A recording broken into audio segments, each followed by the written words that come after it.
मित्रांनो नमस्कार। सध्या आपण वर्धा यवतमाळ नांदेड रेल्वेच्या वाईगोड या शिवारामध्ये आलेला आहे आणि आज संडे असून देखील यामध्ये मग आपल्याला आता जे आहे तर स्लीपर समोर आणण्याचं काम तिथे सुरू आहे आणि ज्या ट्रॅक्टरला म्हणजे चाकं नसतात, जसं आपलं टायर वगैरे आहे तसे नसतात, त्याही ठिकाणी त्याचं मेंटेनन्सचं काम आपल्याला सुरू असलेलं दिसतं आणि ज्या मशीनद्वारा स्लीपर वगैरे म्हणजे उचलण्यात येतात तर त्याचंही काम आपण बघू शकतो। मेंटेनन्सचं काम, ऑइलिंग असेल, ग्रीसिंग असेल, ते मित्रांनो आपल्याला सुरू असलेलं दिसतं आणि हे काम आपल्याला SMS कंपनीचं आहे। SMS कंपनीचं काम आपण बघू शकता। या साईडला जे आहे त्याला आवश्यक असणारी गिट्टी, सगळे टँकर वगैरे पाण्याचे आणि डिझेलचे आपल्याला या साईडला दिसतात आणि इथं सगळं गिट्टी वगैरे आणि जे रॉ मटेरियल आपल्या याच्यासाठी लागतं तर ते मित्रांनो बनत असलेलं दिसतं। आता हा रूट जो आहे हा इकडं दारवा साईडला जातो आणि दारवा या स्पॉटवरून जे आहे तर 22 किलोमीटर डिस्टन्सच आहे, कारण इथून दिग्रस जे आहे आता तर दिग्रस आपल्याला इथून जे आहे तर 9 ते 10 किलोमीटर आहे।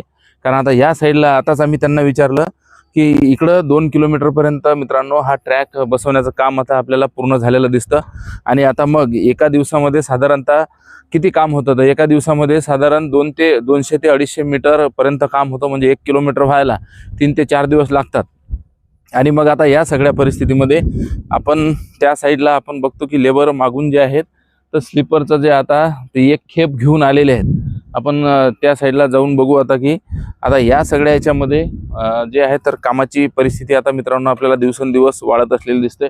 आता इथून ह्या स्लीपर समोर जातील आणि त्याच्यावरती 3-4 लेबर काम करतात आणि आता हा आपल्यासाठी विकासाचा टप्पा आहे आणि हे ट्रॅक लेअरिंगचं काम मित्रांनो जसंही पूर्ण होईल, कारण इथून जे आहे 3 ठिकाणी ट्रॅक लेअरिंगचं काम सुरू आहे आणि साखऱ्या या ठिकाणी जिथे हर्सुलचं स्टेशन आहे तिथेही ट्रॅक बसवणे आणि पटऱ्या बसवण्याचं काम आपल्याला सुरू असलेलं दिसतं।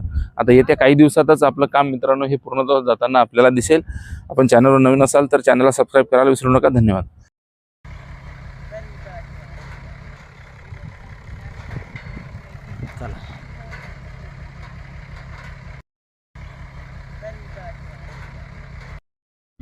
मी इंजिनियर आहे कंपनीचा। अरे वा, हे ड्रायव्हर हे कोणती कंपनी आहे? SMS नाही।